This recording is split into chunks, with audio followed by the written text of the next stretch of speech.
वाहिगुरू जी का खालसा वाहिगुरू जी की फतेह। TV84 ਦੇ ਸਾਰੇ ਦਰਸ਼ਕ ਤੇ ਸਰੋਤੇ ਜਿਹੜੇ ਸਾਡੇ ਨਾਲ ਨਾਰਥ ਅਮਰੀਕਾ ਦੇ ਵਿੱਚੋਂ ਜੁੜੇ ਹੋਏ ਆ ਜਾਂ ਫਿਰ ਸੋਸ਼ਲ ਮੀਡੀਆ ਦੇ ਰਾਹੀਂ ਸਾਨੂੰ ਦੁਨੀਆ ਭਰ ਦੇ ਵਿੱਚ ਦੇਖ ਰਹੇ ਆ, ਉਹਨਾਂ ਸਾਰਿਆਂ ਦਾ ਮੈਂ ਅਮਰਵੀਰ ਸਿੰਘ ਅੱਜ ਇਸ ਪ੍ਰੋਗਰਾਮ ਦੇ ਵਿੱਚ ਤਹਿ ਦਿਲੋਂ ਸਵਾਗਤ ਕਰਦਾ।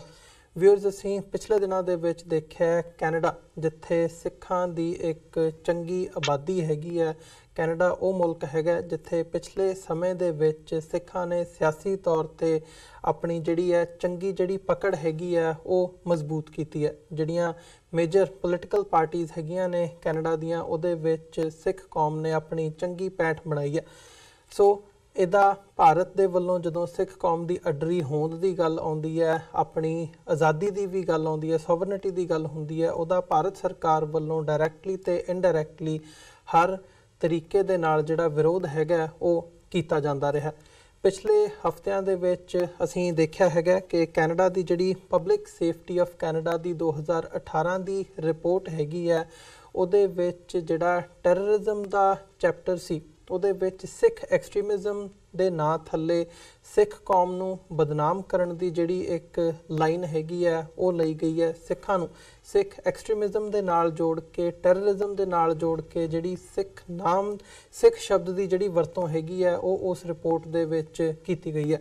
ਸੋ ਸਿੱਖ ਸਫਾ ਦੇ ਵਿੱਚ ਇਹਨੂੰ ਇਸੇ ਤੌਰ 'ਤੇ ਲਿਆ ਗਿਆ ਕਿ ਭਾਰਤ ਵੱਲੋਂ ਜਿਹੜਾ ਦਬਾਅ ਕੈਨੇਡਾ ਦੇ ਉੱਤੇ ਬਣਾਇਆ ਜਾ ਰਿਹਾ ਸੀ, ਭਾਵੇਂ ਉਹ ਜਸਟਿਨ ਟਰੂਡੋ ਦੀ ਜਦੋਂ ਅਸੀਂ ਦੇਖਦੇ ਹਾਂ ਟ੍ਰਿਪ ਸੀ, ਉਦੋਂ ਸਿੱਖਾਂ ਨੂੰ ਇਹਨਾਂ ਗੱਲਾਂ ਤੋਂ ਰੋਕਣ ਦੀ ਲਾਈਨ ਹੋਵੇ, ਆਪਣੀ ਆਜ਼ਾਦੀ ਤੋਂ ਰੋਕਣ ਦੀ ਲਾਈਨ ਹੋਵੇ, ਜਾਂ ਅਦਰਵਾਈਜ਼ ਜਿਹੜਾ ਪ੍ਰੈਸ਼ਰ ਬਿਲਡ ਕੀਤਾ ਜਾ ਰਿਹਾ ਹੈ ਉਹਦੇ ਥੱਲੇ ਹੀ ਕਿਤੇ ਨਾ ਕਿਤੇ ਜਿਹੜੀ ਇਹ ਗੱਲ ਹੈਗੀ ਹੈ ਉਹ ਸਾਹਮਣੇ ਆਈ ਹੈ।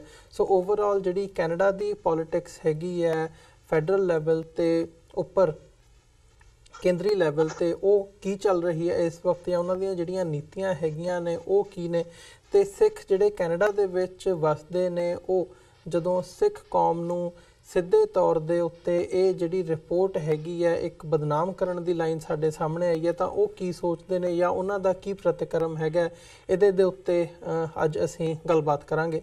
ਵਿਊਅਰਸ, ਇਸ ਸਾਰੀ ਗੱਲਬਾਤ ਦੇ ਲਈ ਅੱਜ ਸਾਡੇ ਨਾਲ ਅਕਾਲੀ ਦਲ ਅੰਮ੍ਰਿਤਸਰ ਦੇ ਕੈਨੇਡਾ ਦੇ ਜਿਹੜੇ ਪ੍ਰਧਾਨ ਹੈਗੇ ਆ ਸਰਦਾਰ ਸੁਖਮਿੰਦਰ ਸਿੰਘ ਹੰਸਰਾ ਸਾਡੇ ਨਾਲ ਟੋਰਾਂਟੋ ਤੋਂ ਇਸ ਵਕਤ ਜੁੜੇ ਹੋਏ ਆ। ਆਓ ਉਹਨਾਂ ਨਾਲ ਮਿਲ ਕੇ ਅੱਜ ਦੀ ਵਿਚਾਰ ਚਰਚਾ ਦੀ ਸ਼ੁਰੂਆਤ ਕਰਦੇ ਹਾਂ।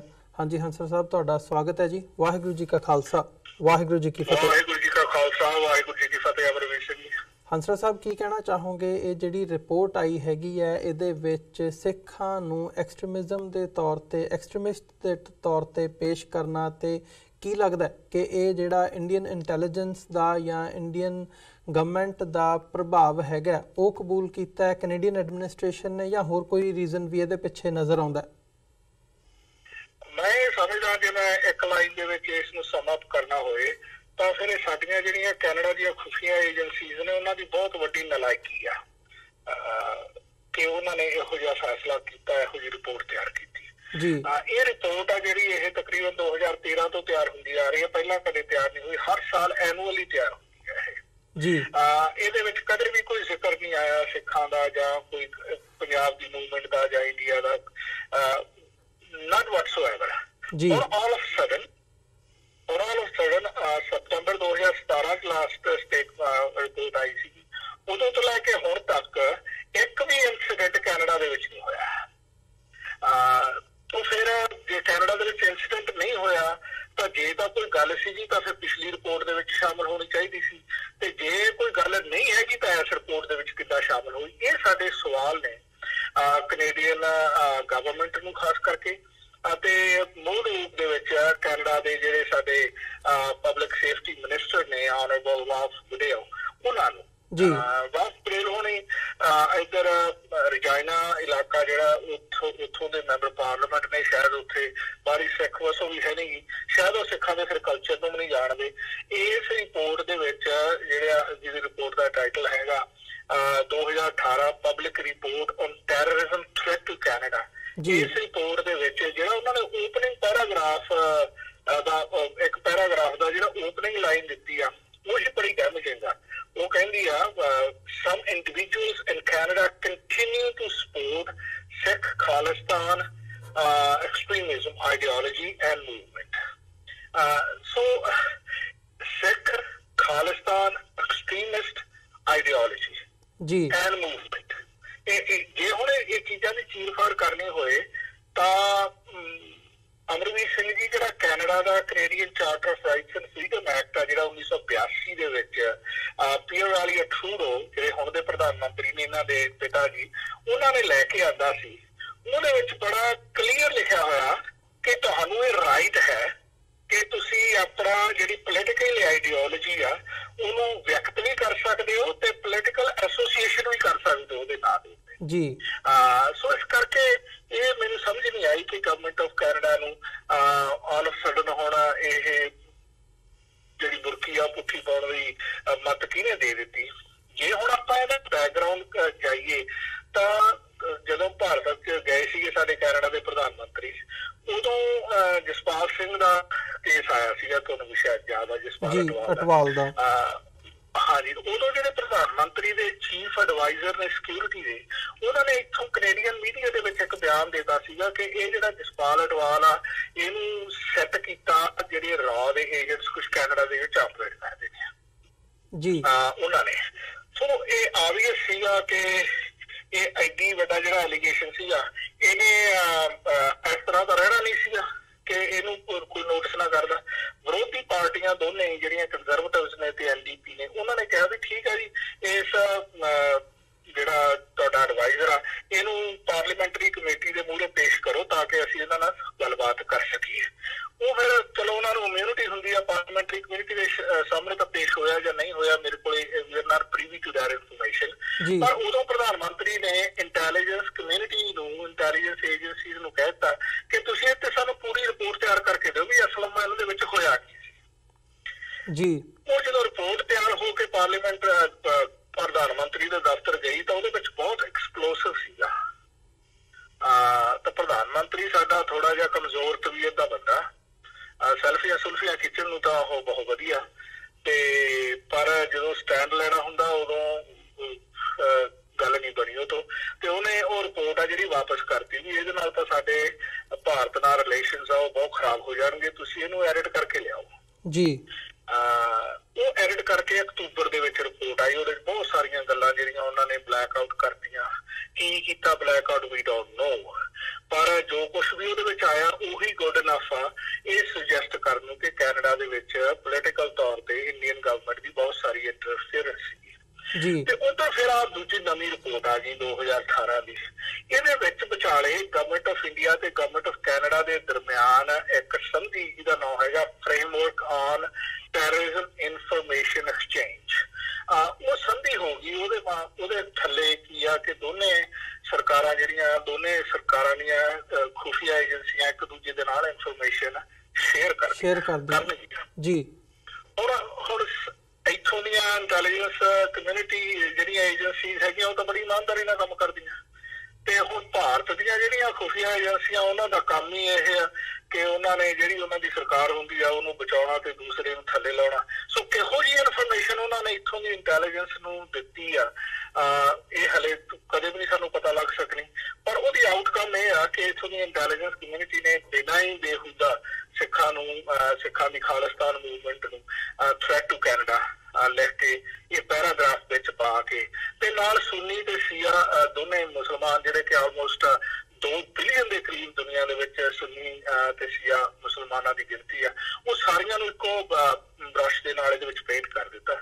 ਤੇ ਕੁਦਰਤੀ ਆਪੇ ਸੀਗਾ ਕਿ ਇਹਦਾ ਰੌਲਾ ਪੈਣਾ ਹੀ ਪੈਣਾ ਸੀ। ਰੌਲਾ ਵਿਦਨ 24 ਆਵਰਸ ਪੈ ਗਿਆ ਜੀ। ਬਹੁਤ ਸਾਰੀਆਂ ਜਥੇਬੰਦੀਆਂ ਇਨਕਲੂਡਿੰਗ ਸਾਡੀ ਇਹ ਜਥੇਬੰਦੀ ਸ਼੍ਰੋਮਣੀ ਅਕਾਲੀ ਦਲ ਅੰਮ੍ਰਿਤਸਰ ਕੈਨੇਡਾ ਨੇ ਮੰਤਰੀ ਨੂੰ ਚਿੱਠੀਆਂ ਲਿਖੀਆਂ, ਪ੍ਰੈਸ ਰਿਲੀਜ਼ ਕੱਢੀਆਂ, ਉਹਨਾਂ ਤੋਂ ਡਿਮਾਂਡ ਕੀਤਾ ਤੇ ਨਾਲ ਸਿੱਧਾ ਹੀ ਕਿਹਾ ਆਈਦਰ ਯੂ ਪ੍ਰੂਵ ਇਟ ਔਰ you remove it, nothing between, ਜ਼ਿਆਦਾ ਪ੍ਰੂਵ ਕਰੋ ਹੈ ਜੀ। ਤੇ ਜਿਹੜੇ ਤੁਸੀਂ ਸਮ ਇੰਡੀਵਿਜੂਅਲਸ ਇਨ ਕੈਨੇਡਾ ਕਹਿ ਦਿੱਤਾ, ਉਹ ਕਿਹੜੇ ਇੰਡੀਵਿਜੂਅਲ ਦੇ ਉੱਥੇ ਨਾਂ ਲਿਖੋ ਬਈ ਸੁਖਵਿੰਦਰ ਸਿੰਘ ਹੰਸਰਾ ਕੈਨੇਡਾ ਨੂੰ ਥ੍ਰੈਟ ਆ, ਲਿਖ ਦਿਓ ਰਿਪੋਰਟ ਦੇ ਵਿੱਚ ਨਾ, ਬਾਕੀ ਤਾਂ ਨਾ ਉਹਦੇ ਵਿੱਚ ਲਪੇਟੇ ਜਾਣ।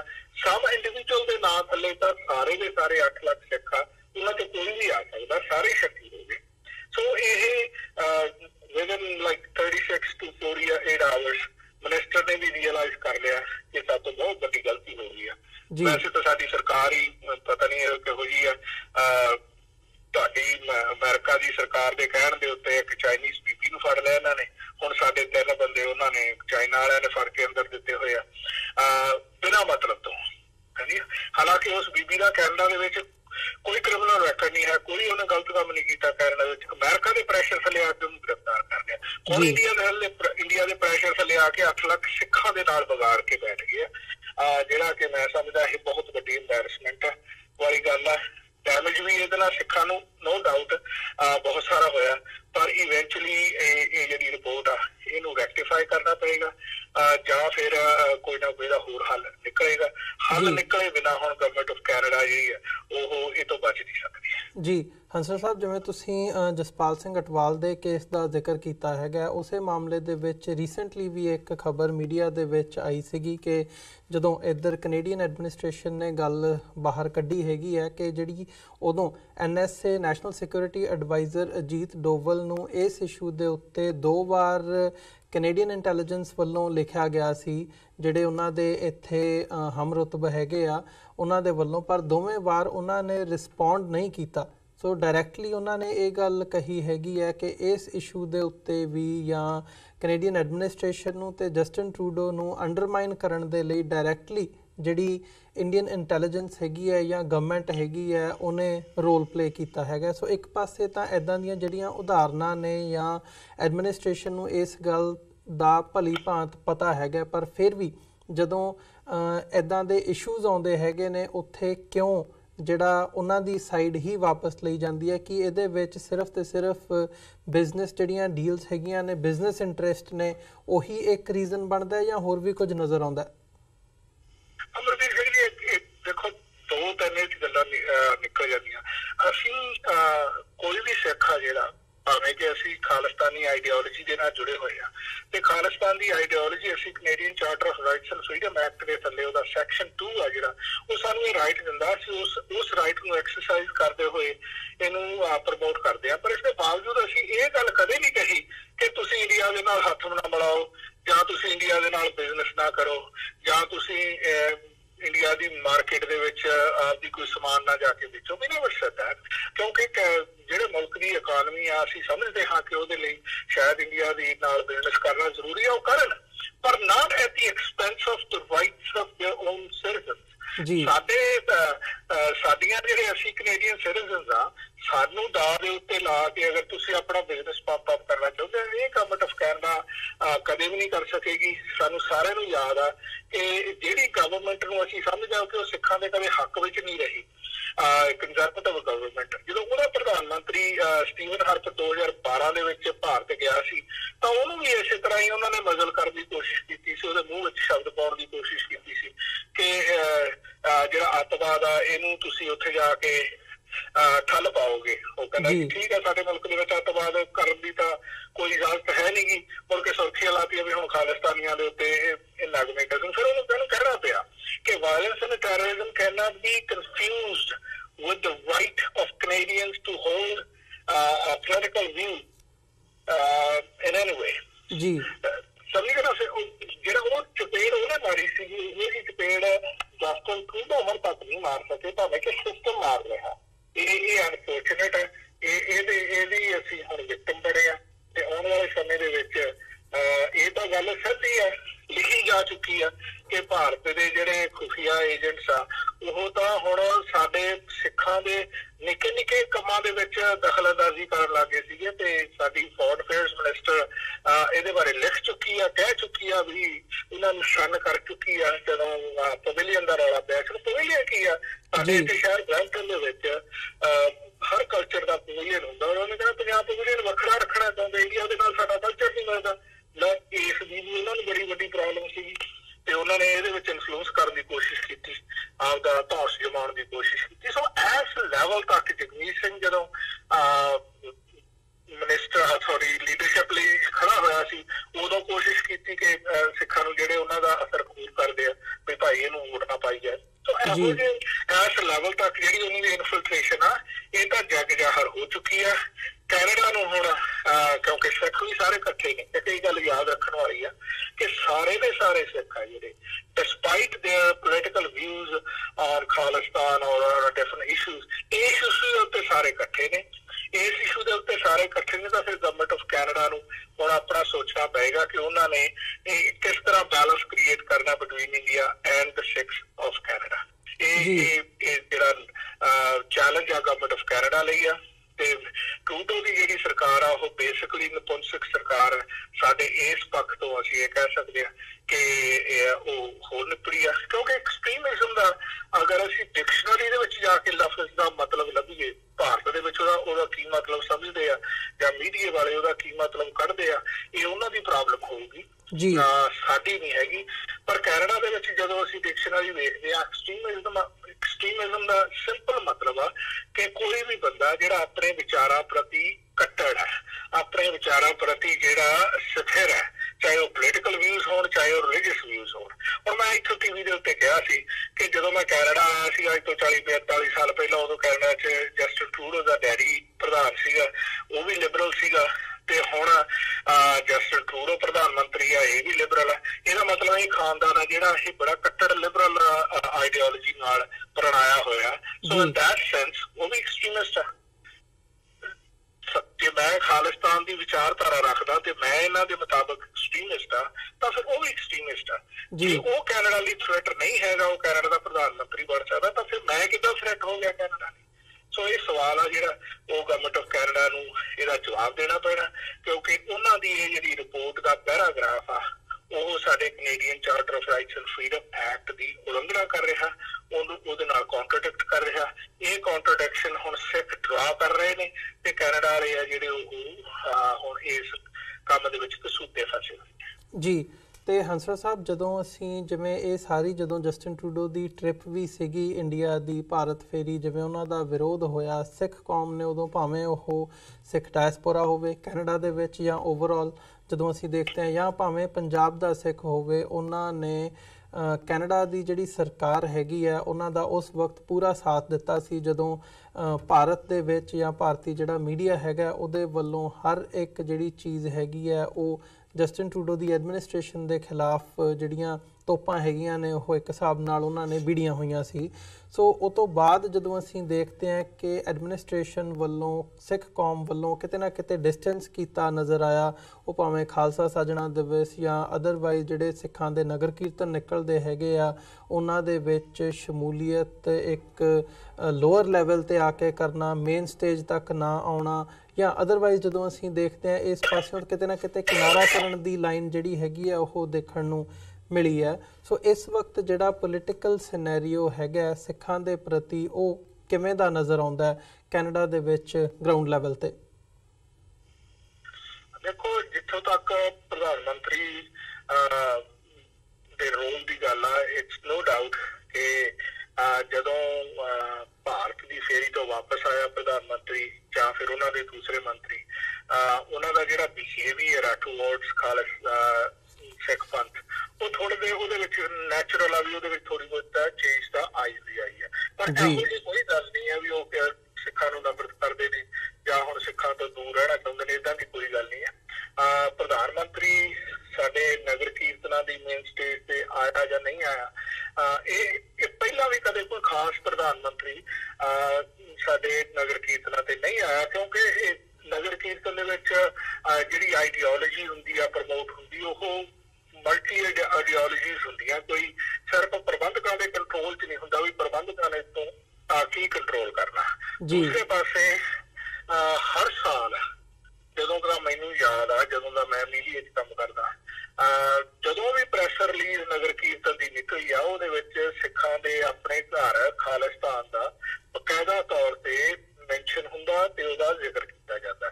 ਸੋ ਇਹੋ ਜਿਹੀ ਗੱਲ ਆ ਜਿਹੜੀ ਉਹ ਪ੍ਰਧਾਨ ਮੰਤਰੀ ਦਾ ਜਿਹੜਾ ਆਫਿਸ ਆ ਕਈ ਵਾਰ ਕਲੀਅਰੈਂਸ ਨਹੀਂ ਦਿੰਦਾ ਪ੍ਰਧਾਨ ਮੰਤਰੀ ਨੂੰ ਕਿ ਉਹ, ਕਿਉਂਕਿ ਇਹਨੂੰ ਕਈ ਵਾਰ ਪੋਲੀਟੀਕਲ ਤੌਰ ਦੇ ਉੱਤੇ ਖਾਲਿਸਤਾਨ ਦੀ ਐਂਡੋਰਸਮੈਂਟ ਵੀ ਮੰਨਿਆ ਜਾਂਦਾ। ਸੋ ਪੋਲੀਟੀਕਲੀ ਉਹ ਇਹਨੂੰ ਨਹੀਂ ਸਵੀਕਾਰ ਕਰਦੇ। ਪਰ ਲਾਸਟ ਟਾਈਮ ਜਦੋਂ ਪ੍ਰਧਾਨ ਮੰਤਰੀ ਆਏ ਆ, ਉਹਨਾਂ ਨੇ ਇਹ ਕਿਹਾ ਸੀ ਕਿ ਮੇਰੇ ਕੋਲ ਸਕੈਜੂਲ ਨਹੀਂ ਹੈਗਾ ਵੀ ਮੈਂ 4-5 ਵਜੇ ਤੱਕ ਰਹਿ ਸਕਾਂ, ਤੇ ਇਸ ਕਰਕੇ ਮੇਰੇ ਕੋਲ 2 ਵਜੇ ਟਾਈਮ ਆ, 1:30 ਵਜੇ 12 ਵਜੇ ਮੇਰੇ ਖਿਆਲ 'ਚ ਆ ਗਏ ਸੀਗੇ। ਸੋ ਇਸ ਕਰਕੇ ਉਹ ਕਹਿੰਦੇ ਵੀ ਇਹ ਨਗਰ ਕੀਰਤਨ ਦੇ ਵਿੱਚ ਲੋਕਾਂ ਨੂੰ ਮਿਲਣ ਆਏ ਆ ਤੇ ਲੋਕ ਸੰਗਤ ਨੂੰ ਮਿਲ ਕੇ ਅਸੀਂ ਚਲੇ ਜਾਣਾ, ਕਿਉਂਕਿ ਜਦੋਂ ਸਟੇਜ ਲੱਗਦੀ ਆ ਉਹ ਸਟੇਜ ਤਕਰੀਬਨ ਜਾ ਕੇ 4-4:30 ਵਜੇ ਲੱਗਦੀ ਹੈ ਵੀ ਉਦੋਂ ਮੇਰੇ ਕੋਲ ਸਕੈਜੂਲ ਕਨਫਲਿਕਟ ਆ। ਸੋ ਸਕੈਜੂਲ ਕਨਫਲਿਕਟ ਮੰਨ ਲਓ ਜਾਂ ਇਹ ਮੰਨ ਲਓ ਕਿ ਉਹਦੇ ਜਿਹੜਾ ਦਫ਼ਤਰ ਦੀ ਅਮਲਾ ਫੈਲਾ ਬਿਊਰੋਕ੍ਰੇਸੀ ਆ, ਉਹਨਾਂ ਨੇ ਇਸ ਗੱਲ ਦੀ ਕਲੀਅਰੈਂਸ ਨਹੀਂ ਸੀ ਦਿੱਤੀ ਕਿ ਉਹ ਉੱਥੇ ਆ ਜਾਣ। ਸੋ ਇਹ ਗੱਲਾਂ ਜਿਹੜੀਆਂ ਨੇ ਇਹ ਸਬਜੈਕਟ ਟੂ ਡਿਬੇਟ, ਪਰ ਇਹ ਕੋਈ ਨੈਗੇਟਿਵ ਨਹੀਂ ਹੈਗੀਆਂ। ਮੈਂ ਸਮਝਦਾ ਕਿ ਕੈਨੇਡਾ ਦਾ ਪ੍ਰਧਾਨ ਮੰਤਰੀ ਜਾਂ ਕੈਨੇਡਾ ਦੀ ਗਵਰਨਮੈਂਟ ਆ ਜਿਹੜੀ, ਉਹਦੇ ਕੈਬਨਿਟ ਦੇ ਵਿੱਚ ਸਾਡੀ ਬਕਾਇਦਾ ਭਾਈਵਾਲੀ ਹੈਗੀ ਆ। ਇਹਦੀ ਕੋਈ ਜ਼ਰੂਰਤ ਨਹੀਂ ਸੀਗੀ ਕੈਨੇਡਾ ਦੇ ਪ੍ਰਧਾਨ ਮੰਤਰੀ ਨੂੰ ਸਿੱਖ ਇੰਨੇ ਸ਼ਾਮਲ ਕਰਨ ਦੀ, ਹੋਰ ਵੀ ਉਹਦੇ ਕੋਲ ਕੇਪੇਬਲ ਬੰਦੇ ਹੈਗੇ ਆ। ਪਰ ਫਿਰ ਵੀ ਅਗਰ ਕੀਤਾ ਹੈ ਤਾਂ ਸਾਨੂੰ ਕਿਤੇ ਨਾ ਕਿਤੇ ਆ ਕੇ ਐਪਰੀਸ਼ੀਏਟ ਜ਼ਰੂਰ ਕਰਨਾ ਚਾਹੀਦਾ। ਭਾਵੇਂ ਕਿ ਹੁਣ ਜਿਹੜੇ ਉਹ ਸਾਰੇ ਮਿਨਿਸਟਰ ਨੇ ਉਹਨਾਂ ਨੂੰ ਸਾਰਿਆਂ ਨੂੰ ਬਾਈਪਾਸ ਕੀਤਾ ਗਿਆ, ਰਿਪੋਰਟ ਕੱਢਣ ਦੇ ਵੇਲੇ ਸਾਰੇ ਐਮਪੀਜ਼ ਨੂੰ ਬਾਈਪਾਸ ਕੀਤਾ ਗਿਆ। At least that's what they are saying. ਇਹ ਗੱਲ ਉਹ ਕਹਿ ਰਹੇ ਨੇ ਕਿ ਸਾਨੂੰ ਨਹੀਂ ਸੀ ਇਸ ਰਿਪੋਰਟ ਦਾ ਪਤਾ। ਐਕਚੁਅਲੀ ਲੋਕਾਂ ਨੇ ਉਹਨਾਂ ਨੂੰ ਦੱਸਿਆ ਵੀ ਆਹ ਕੀ ਤੁਸੀਂ ਕਰ ਰਹੇ ਹੋ, ਉੱਥੇ ਕਰ ਕੀ ਸਕਦੇ ਹੋ। ਸੋ ਇਸ ਕਰਕੇ ਜੇ ਹੁਣ ਸਿੱਖਾਂ ਦਾ ਇੰਨਾ ਅਸਰ ਰਸੂਖ ਹੈ ਤਾਂ ਉਹ ਵੀ ਇਸੇ ਕਰਕੇ ਆ ਕਿਉਂਕਿ ਸਿੱਖ ਜਿਹੜੇ ਕੈਨੇਡਾ ਦੇ ਵਿੱਚ ਪੋਲੀਟੀਕਲੀ ਬਹੁਤ ਐਕਟਿਵ ਨੇ। ਘੱਟੋ ਘੱਟ 60-65 ਕੰਸਟੀਚੁਐਂਸੀਜ਼ ਰਾਈਡਿੰਗਸ ਇਹੋ ਜਿਹੀਆਂ ਹੈਗੀਆਂ ਕੈਨੇਡਾ ਦੇ ਵਿੱਚ ਜਿਹਦੇ ਨੂੰ ਸਿੱਖ ਸ਼ਾਇਦ ਜਿੱਤ ਤਾਂ ਨਾ ਸਕਣ ਸਾਰਿਆਂ ਨੂੰ, ਪਰ ਉੱਥੇ ਹਰਾਉਣ ਦੇ ਵਿੱਚ ਸਿੱਖ ਕਾਰਗਰ ਹੋ ਸਕਦੇ ਆ ਅਗਰ ਕਿਤੇ ਪੋਲੀਟੀਕਲੀ ਇੱਕ ਵਿਚਾਰਧਾਰਾ ਨੂੰ ਸਾਰੇ ਸਿੱਖ ਅਪਣਾਏ ਜਾਣ। ਇਹ ਸਾਰੀਆਂ ਪੋਲੀਟੀਕਲ ਪਾਰਟੀਆਂ ਨੂੰ ਪਤਾ। ਸੋ ਇਹ ਵੀ ਸਾਰੀਆਂ ਪੋਲੀਟੀਕਲ ਪਾਰਟੀਆਂ ਨੂੰ ਪਤਾ ਵੀ ਜਿਹਨੇ ਕੈਨੇਡਾ ਦਾ ਪ੍ਰਧਾਨ ਮੰਤਰੀ ਬਣਨਾ ਉਹਨੂੰ ਸਿੱਖਾਂ ਦਾ ਆਸ਼ੀਰਵਾਦ ਹੋਣਾ ਜ਼ਰੂਰੀ ਹੈ। ਅਦਰਵਾਈਜ਼ ਲੀਡਰਸ਼ਿਪ ਰੇਸ ਹੀ ਜਿੱਤਣੀ ਉਹਨਾਂ ਲਈ ਮੁਸ਼ਕਲ ਹੋ ਜਾਂਦੀ ਹੈ। ਸੋ ਇਹ ਸਾਰੀਆਂ ਗੱਲਾਂ ਜਿਹੜੀਆਂ ਇਹ ਸਾਡੀ ਪੋਲੀਟੀਕਲ ਪਾਵਰ ਆ ਜਿਹੜੀ ਉਹਦੇ ਵੱਲ ਸੰਕੇਤ ਕਰਦੀਆਂ। ਤੇ ਕੁਦਰਤੀ ਗੱਲ ਆ ਕਿ ਜਿਹੜੀਆਂ ਫੋਰਨ ਗਵਰਨਮੈਂਟਸ ਜਿਹੜੀਆਂ ਸਿੱਖਾਂ ਨੂੰ ਨਹੀਂ ਲਾਈਕ ਕਰਦੀਆਂ ਉਹਨਾਂ ਨੂੰ ਵੀ ਇਸ ਗੱਲ ਦਾ ਪਤਾ। ਇਸੇ ਕਰਕੇ ਉਹ ਬਾਰ-ਬਾਰ ਸਾਡੇ ਕੈਨੇਡੀਅਨ ਪ੍ਰਧਾਨ ਮੰਤਰੀਆਂ ਦੇ ਜਿੰਨੇ ਵੀ ਪ੍ਰਧਾਨ ਮੰਤਰੀ ਹੁਣ 3-4 ਬਣੇ ਨੇ ਉਹਨਾਂ ਦੇ ਕੰਨ ਦੇ ਵਿੱਚ ਉਂਗਲੀਆਂ ਕਰਦੇ ਰਹਿੰਦੇ ਆ ਵੀ ਜਿਹੜੇ ਕੈਨੇਡਾ ਦੇ ਵਿੱਚ ਐਕਸਟ੍ਰੀਮਿਸਟ ਲੋਕ ਨੇ ਇਹਨਾਂ ਨੂੰ ਤੁਸੀਂ ਕੰਟਰੋਲ ਕਰੋ। ਹੁਣ ਕੈਨੇਡਾ ਦਾ ਪ੍ਰਧਾਨ ਮੰਤਰੀ ਕੈਨੇਡਾ ਦਾ ਮਾਲਕ ਤਾਂ ਨਹੀਂ ਨਾ ਹੈਗਾ, ਇਹ ਤਾਂ ਇਹਨਾਂ ਨੂੰ ਸਮਝ ਲੈਣਾ ਚਾਹੀਦਾ। ਇਹ ਭਾਰਤ ਨਹੀਂ ਹੈ। ਇੱਥੇ ਜਿਹੜਾ ਪ੍ਰਧਾਨ ਮੰਤਰੀ ਆ ਉਹ ਕਾਨਸਟੀਟਿਊਸ਼ਨ ਅਤੇ ਬਾਈਲਾਜ਼ ਦੇ ਵਿੱਚ ਬੰਨਿਆ ਹੋਇਆ ਤੇ ਕਾਨਸਟੀਟਿਊਸ਼ਨ ਜੇ ਆਪਦੇ ਨਾਗਰਿਕ ਨੂੰ ਕੋਈ ਰਾਈਟ ਦਿੰਦਾ ਤਾਂ ਪ੍ਰਧਾਨ ਮੰਤਰੀ ਉਦੋਂ ਇਹ ਰਾਈਟ ਖੋਹ ਤਾਂ ਨਹੀਂ ਸਕੇਗਾ। ਤੇ ਨਾ ਹੀ ਸਟੀਵਨ ਹਾਰਪਰ ਖੋ ਸਕਿਆ, ਨਾ ਹੀ ਉਹ ਰਾਈਟ ਆ ਜਿਹੜਾ ਜਸਟਿਨ ਟਰੂਡੋ ਨੇ ਖੋ ਸਕਣਾ, ਨਾ ਹੀ ਕੋਈ ਕੱਲ ਨੂੰ ਹੋਰ ਪ੍ਰਧਾਨ ਮੰਤਰੀ ਬਣ ਜਾਵੇ ਉਹਨੇ ਹੋ ਸਕਣਾ। ਇਸ ਕਰਕੇ ਰਾਈਟ ਤਾਂ ਰਾਈਟ ਆ ਜਿਹੜਾ ਮਿਲਿਆ ਹੋਇਆ ਕਾਨਸਟੀਟਿਊਸ਼ਨ ਦੇ ਵਿੱਚ। ਕਾਨਸਟੀਟਿਊਸ਼ਨ ਅਮੈਂਡਮੈਂਟਾਂ ਰੋਜ਼-ਰੋਜ਼ ਨਹੀਂ ਹੁੰਦੀਆਂ।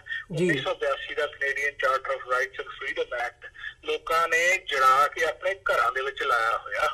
ਸੋ ਇਸ ਕਰਕੇ ਲੋਕ ਉਹਦੀ ਇਕੱਲੀ ਸ਼ਬਦਾਵਲੀ ਤੋਂ ਵਾਕਿਫ ਨੇ ਤੇ ਉਹਦੇ ਥੱਲੇ ਹੀ ਆਪਦਾ ਜਿਹੜਾ ਆਜ਼ਾਦੀ ਦਾ ਨਿੱਘ ਬਣ ਰਹੇ ਨੇ। ਇਸ ਕਰਕੇ ਪੋਲੀਟੀਸ਼ੀਅਨ ਜਿਹੜੇ ਕਈ ਵਾਰ ਗਲਤ ਫੈਸਲਾ ਲੈ ਲੈਂਦੇ ਨੇ ਤਾਂ ਫਿਰ ਉਹ ਸਿਸਟਮ ਆ ਜਿਹੜਾ ਉਹਨੂੰ ਰੈਕਟੀਫਾਈ ਕਰਦਾ। ਜੀ, ਤੇ ਹੰਸਰਾਜ ਸਾਹਿਬ ਜਾਂਦੇ ਜਾਂਦੇ ਇੱਕ ਅਖੀਰਲਾ ਸਵਾਲ ਕਿ ਜਿਹੜੀ ਇਹ ਸਿੱਖ ਐਕਸਟ੍ਰੀਮਿਜ਼ਮ ਦੇ ਨਾਂ ਥੱਲੇ ਇਹ ਲਾਈਨ ਸ਼ੁਰੂ ਕੀਤੀ ਗਈ ਹੈ ਰਿਪੋਰਟ ਦੇ ਵਿੱਚ ਇਹਦਾ ਮੈਂਸ਼ਨ ਹੋਣਾ, ਜਿਵੇਂ ਤੁਸੀਂ ਇਹਦੇ ਹੱਲ ਦੀ ਗੱਲ ਕੀਤੀ ਹੈ ਵੀ ਜਾਂ ਤਾਂ ਇਹਨੂੰ ਵਾਪਸ ਲਿਆ ਜਾਊਗਾ ਜਾਂ ਹੋਰ ਕਿਸੇ ਤਰੀਕੇ ਨਾਲ ਇਹਦੀ ਭਰਪਾਈ ਕਰਨ ਦੀ ਲਾਈਨ ਸਾਹਮਣੇ ਆਊਗੀ, ਕੀ ਕੋਈ ਇੱਦਾਂ ਦਾ ਮੂਵ ਇਸ ਵਕਤ ਗੁਰਦੁਆਰਿਆਂ ਵੱਲੋਂ ਜਾਂ ਜਥੇਬੰਦੀਆਂ ਵੱਲੋਂ ਜਾਂ ਕੌਮ ਵੱਲੋਂ ਕਿਸੇ ਵੀ ਲੈਵਲ 'ਤੇ ਚੱਲ ਰਿਹਾ ਹੈ ਕਿ ਇਹਦਾ ਜਿਹੜਾ ਸੋਲਿਊਸ਼ਨ ਹੈਗਾ ਉਹ ਲੱਭਿਆ ਜਾ ਸਕੇ? ਬਿਲਕੁਲ ਜੀ, ਸਮੁੱਚੀ ਕਮਿਊਨਿਟੀ ਇੱਥੇ ਇਕੱਠੀ ਹੋਈ। ਉਹਦੇ ਵਿੱਚ ਸਾਰੀਆਂ ਆਰਗੇਨਾਈਜੇਸ਼ਨ ਸੀਗੀਆਂ, ਸਾਰੇ ਗੁਰਦੁਆਰੇ, ਸਾਡੇ ਗੁਰਦੁਆਰੇ ਜਿੰਨੇ ਆ ਉਹ ਸਾਰੇ ਦੋ ਵੱਡੀਆਂ ਆਰਗੇਨਾਈਜੇਸ਼ਨਾਂ ਦੇ ਵਿੱਚ ਪਰੋਏ ਹੋਏ ਆ। ਦੋਨੇ ਵੱਡੀਆਂ ਆਰਗੇਨਾਈਜੇਸ਼ਨਾਂ ਗੁਰਦੁਆਰਿਆਂ ਦੀਆਂ ਸੀਗੀਆਂ। ਉੱਥੇ ਅੰਟਾਰੀਓ ਸਿੱਖ ਗੁਰਦੁਆਰਾ ਕਾਉਂਸਲ ਤੇ ਅੰਟਾਰੀਓ ਗੁਰਦੁਆਰਾ ਕਮੇਟੀ ਤੇ ਵਰਲਡ ਸਿੱਖ ਆਰਗੇਨਾਈਜੇਸ਼ਨ ਸੀ, ਸਿੱਖਸ ਫॉर ਜਸਟਿਸ ਸੀ, ਸ਼੍ਰੋਮਣੀ ਅਕਾਲੀ ਦਲ ਅੰਮ੍ਰਿਤਸਰ ਸੀ। ਉੱਥੇ ਇਹ ਰਿਜ਼ੋਲਵ ਕੀਤਾ ਗਿਆ ਕਿ ਆਪਾਂ ਪਹਿਲਾਂ ਬੈਠ ਕੇ ਮਿਨਿਸਟਰ ਨੂੰ ਮਿਲੀਏ, ਮਿਨਿਸਟਰ ਤੋਂ ਮੀਟਿੰਗ ਡਿਮਾਂਡ ਕਰੀਏ। ਉਹ ਮੀਟਿੰਗ ਆ ਜਿਹੜੀ ਉਹ 21 ਦਸੰਬਰ ਤੱਕ ਮਿਨਿਸਟਰ ਨੂੰ ਡੈਡਲਾਈਨ ਦਿੱਤੀ ਆ ਇਨ ਰਾਈਟਿੰਗ ਕਿ 21 ਦਸੰਬਰ ਤੋਂ ਪਹਿਲਾਂ ਸਾਨੂੰ ਢੂੰਢੋ ਤੇ ਸਾਨੂੰ ਇਹ ਦੱਸ ਕੇ ਇਹ ਜਿਹੜੀ ਇਨਫੋਰਮੇਸ਼ਨ ਆ ਇਹ ਕਿਸ ਬੇਸ ਦੇ ਉੱਤੇ, ਕਿਹੜੀ ਇਨਫੋਰਮੇਸ਼ਨ ਦੇ ਆਧਾਰ ਦੇ ਉੱਤੇ ਤੁਸੀਂ ਇਹ ਸ਼ਬਦਾਵਲੀ ਇਸਤੇਮਾਲ ਕੀਤੀ ਆ। ਅਗਰ ਤੁਸੀਂ ਐਸਾ ਨਹੀਂ ਕਰਦੇ ਫਿਰ ਅਸੀਂ ਆਪਣਾ ਅਗਲਾ ਜਿਹੜਾ ਕੋਰਸ ਆਫ ਐਕਸ਼ਨ ਆ ਉਸ ਦੇ ਉੱਤੇ ਇਕੱਠੇ ਹੋ ਕੇ ਛੁੱਟੀਆਂ ਦੇ ਦੌਰਾਨ ਅਗਲਾ ਫੈਸਲਾ ਲਵਾਂਗੇ। ਪਰ ਇਹਦੇ ਦੌਰਾਨ ਮਿਨਿਸਟਰ ਦਾ ਆਪਣਾ ਬਿਆਨ ਆ ਗਿਆ ਕਿ ਮੈਂ ਜਿਹੜੇ ਇਸ ਰਿਪੋਰਟ ਨੂੰ ਲਿਖਣ ਵਾਲੇ ਨੇ, ਜਿਹੜੇ ਆਥਰਸ ਨੇ, ਇੰਟੈਲੀਜੈਂਸ ਕਮਿਊਨਿਟੀਜ਼ ਦੇ ਮੈਂਬਰ, ਜਿਵੇਂ ਸਾਡੇ 2 ਖੁਫੀਆ ਏਜੰਸੀਜ਼ ਨੇ, ਫਿਰ RCMP ਆ, ਫਿਰ ਪੁਲਿਸ ਆ, ਫਿਰ ਮੈਟਰੋ ਪੁਲਿਸ, ਇਹ ਸਾਰਿਆਂ ਦੀ ਜਿਹੜੇ ਇੰਟੈਲੀਜੈਂਸ ਵਿੰਗ ਨੇ ਉਹਨਾਂ ਦੀ ਇਨਫੋਰਮੇਸ਼ਨ ਉਹ ਇਕੱਠੀ ਕਰਕੇ ਉਹਦੇ 'ਚ ਰਿਪੋਰਟ ਤਿਆਰ ਕੀਤੀ ਹੈ। ਉਹਨੂੰ ਕਹਿੰਦਾ ਮੈਂ ਸਾਰਿਆਂ ਨੂੰ ਕਿਹਾ ਵੀ ਇਹਦੀ ਜਿਹੜੀ ਆ ਵਰਡਿੰਗ ਆ ਇਹਨੂੰ ਦਰੁਸਤ ਕਰੋ ਤਾਂ ਕਿ ਕੋਈ ਵੀ ਭਾਈਚਾਰਾ ਇਹਦੇ ਵਿੱਚ ਇਸ ਤਰ੍ਹਾਂ ਲੇਬਲ ਨਾ ਹੋਵੇ। ਸੋ ਉਹ ਪਹਿਲੀ ਤਾਂ ਗੱਲ ਹੈ, ਉਹ ਚੇਂਜਸ ਕੀ ਕਰਦੇ ਨੇ 21 ਤਾਰੀਖ ਤੋਂ ਪਹਿਲਾਂ ਜਿਹੜੀ ਮੀਟਿੰਗ ਹੋਏਗੀ ਉਹਦੇ ਵਿੱਚ ਉਹ ਕੀ ਆਪਣਾ ਪੱਖ ਰੱਖਦੇ ਨੇ। ਇਹ ਸਾਰਾ ਕੁਛ ਆ ਜਿਹੜਾ 21 ਦਸੰਬਰ ਤੱਕ ਰਿਜ਼ੋਲਵ ਹੋ ਜਾਣਾ ਚਾਹੀਦਾ ਵਨ ਵੇ ਔਰ ਦੀ ਅਦਰ। ਜੇ ਨਹੀਂ ਰਿਜ਼ੋਲਵ ਹੁੰਦਾ ਤਾਂ ਫਿਰ ਜਿਹੜੀ ਲੜਾਈ ਆ ਉਹ ਨੈਕਸਟ ਲੈਵਲ ਦੇ ਉੱਤੇ ਜਾਣੀ ਸੁਭਾਵਿਕ ਹੈ। ਜੀ ਹੰਸਰ ਸਾਹਿਬ, ਤੁਹਾਡਾ ਬਹੁਤ ਬਹੁਤ ਧੰਨਵਾਦ। ਤੁਸੀਂ ਆਪਣਾ ਸਮਾਂ ਕੱਢ ਕੇ ਸਾਡੇ ਨਾਲ ਵਿਚਾਰਾਂ ਦੀ ਸਾਂਝ ਪਾਈ ਹੈ। ਅੱਜ ਦੇ ਸ਼ੋਅ ਦੇ ਵਿੱਚ ਇੱਥੇ ਹੀ ਇਜਾਜ਼ਤ ਚਾਹਾਂਗੇ ਜੀ, ਤੇ ਆਉਣ ਵਾਲੇ ਸਮੇਂ ਦੇ ਵਿੱਚ ਵੀ ਜਦੋਂ ਕੋਈ ਨਵੀਂ ਡਿਵੈਲਪਮੈਂਟ ਹੁੰਦੀ ਹੈ ਜਾਂ ਇਸੇ ਇਸ਼ੂ ਦੇ ਨਾਲ ਸੰਬੰਧਿਤ, ਜਿਵੇਂ ਤੁਸੀਂ 21 ਤਰੀਕ ਦੀ ਡੈਡਲਾਈਨ ਦੀ ਗੱਲ ਕਰਦੇ ਹੋ, ਉਹ ਤੋਂ ਬਾਅਦ ਜਾਂ ਪਹਿਲਾਂ ਕੋਈ ਨਵਾਂ ਜਿਹੜਾ ਹੈਗਾ ਚੈਪਟਰ ਸਾਹਮਣੇ ਆਉਂਦਾ, ਉਹਦੇ ਤੇ ਵੀ ਤੁਹਾਡੇ ਨਾਲ ਦੁਬਾਰਾ ਫਿਰ ਰਾਬਤਾ ਕਾਇਮ ਕਰਾਂਗੇ। ਤਦ ਤੱਕ ਲਈ ਇਜਾਜ਼ਤ ਦਿਓ। ਬਹੁਤ ਬਹੁਤ ਧੰਨਵਾਦ। ਫਤਿਹ ਦੀ ਸਾਂਝ ਪਾਈ ਵਾਹਿਗੁਰੂ ਜੀ ਕਾ ਖਾਲਸਾ ਵਾਹਿਗੁਰੂ ਜੀ ਕੀ ਫਤਿਹ ਜੀ। ਇਹ ਛੁੱਟੀਆਂ ਦੇ ਦਿਨ ਨੇ, ਦਸਮ ਪਾਤਸ਼ਾਹ ਦੇ ਪਰਿਵਾਰ ਵਿਛੋੜੇ ਦਾ ਬੜਾ ਗਮਗੀਨ ਜਿਹਾ ਮੌਕਾ ਹੈ ਤੇ ਸਮੁੱਚੀ ਸਿੱਖ ਸੰਗਤ ਨੂੰ ਬੇਨਤੀ ਆ ਕਿ ਗੁਰੂ ਸਾਹਿਬ ਦੇ ਚਰਨਾਂ ਦੇ ਨਾਲ ਜੁੜੋ ਅਤੇ ਨਾਲ ਨਾਲ, ਕਿਉਂਕਿ ਛੁੱਟੀਆਂ ਦਾ ਮੌਕਾ ਹੈ, ਆਪਾਂ ਪੱਛਮੀ ਸੱਭਿਆਚਾਰ ਦੇ ਵਿੱਚ ਪਲ ਰਹੇ ਹਾਂ। So have a nice and safe holiday ਜੀ। ਵਾਹਿਗੁਰੂ ਜੀ ਕਾ ਖਾਲਸਾ ਵਾਹਿਗੁਰੂ ਜੀ ਕੀ ਫਤਿਹ ਜੀ। ਵਿਊਅਰਸ, ਉਮੀਦ ਕਰਦੇ ਹਾਂ ਕਿ ਜਿਹੜੀ ਅੱਜ ਦੀ ਸਾਡੀ ਇਹ ਗੱਲਬਾਤ ਸੀ ਸਰਦਾਰ ਸੁਖਮਿੰਦਰ ਸਿੰਘ ਹੰਸਰਾ ਹੋਰਾਂ ਦੇ ਨਾਲ, ਇਹ ਤੁਹਾਨੂੰ ਜ਼ਰੂਰ ਪਸੰਦ ਆਈ ਹੋਵੇਗੀ। ਸੋ ਜਾਂਦੇ ਜਾਂਦੇ ਤੁਹਾਡੇ ਚਰਨਾਂ ਦੇ ਵਿੱਚ ਬੇਨਤੀ ਵੀ ਹੈ, TV84 ਨੂੰ ਅੱਗੇ ਵਧਾਉਣ ਦੇ ਲਈ ਸਾਨੂੰ ਤੁਹਾਡੀ ਸਹਾਇਤਾ ਦੀ ਲੋੜ ਹੈ। TV84 ਨੂੰ ਡੋਨੇਟ ਕਰਨ ਦੇ ਲਈ ਤੁਸੀਂ ਸਾਡੀ ਵੈਬਸਾਈਟ www.tv84.tv ਤੇ ਜਾ ਕੇ ਸਾਨੂੰ ਡੋਨੇਟ ਕਰ ਸਕਦੇ ਹੋ ਤੇ ਮੰਥਲੀ ਡੋਨੇਸ਼ਨਸ ਦੇ ਲਈ ਪਲੈਜ ਕਰ ਸਕਦੇ ਹੋ। ਜੇ ਚੈੱਕ ਰਾਹੀਂ ਡੋਨੇਸ਼ਨਸ ਭੇਜਣੀਆਂ ਚਾਹੁੰਦੇ ਹੋ ਤਾਂ TV84 ਦੇ ਨਾਂ ਦਾ ਚੈੱਕ ਬਣਾ ਕੇ ਤੁਸੀਂ ਸਾਨੂੰ ਸਾਡੇ ਐਡਰੈਸ ਤੇ ਮੇਲ ਕਰ ਸਕਦੇ ਹੋ। 3601 37th ਐਵਨਿਊ, ਲੌਂਗ ਆਈਲੈਂਡ ਸਿਟੀ, ਨਿਊਯਾਰਕ 11101। ਵੈਬਸਾਈਟ ਇੱਕ ਵਾਰ ਫਿਰ ਦੱਸ ਦਿਆਂ, www.tv84.tv। ਇਸੇ ਦੇ ਨਾਲ ਵਿਊਅਰਸ, ਅਸੀਂ ਅੱਜ ਦੇ ਪ੍ਰੋਗਰਾਮ ਦੇ ਵਿੱਚ ਤੁਹਾਡੇ ਕੋਲੋਂ ਇੱਥੇ ਹੀ ਇਜਾਜ਼ਤ ਚਾਹਾਂਗੇ। ਦੁਬਾਰਾ ਫਿਰ ਕੱਲ੍ਹ ਨੂੰ ਤੁਹਾਡੇ ਨਾਲ ਮੁਲਾਕਾਤ ਹੋਵੇਗੀ। ਤਦ ਤੱਕ ਲਈ ਇਜਾਜ਼ਤ ਦਿਓ ਜੀ। ਵਾਹਿਗੁਰੂ ਜੀ ਕਾ ਖਾਲਸਾ ਵਾਹਿਗੁਰੂ ਜੀ ਕੀ ਫਤਿਹ।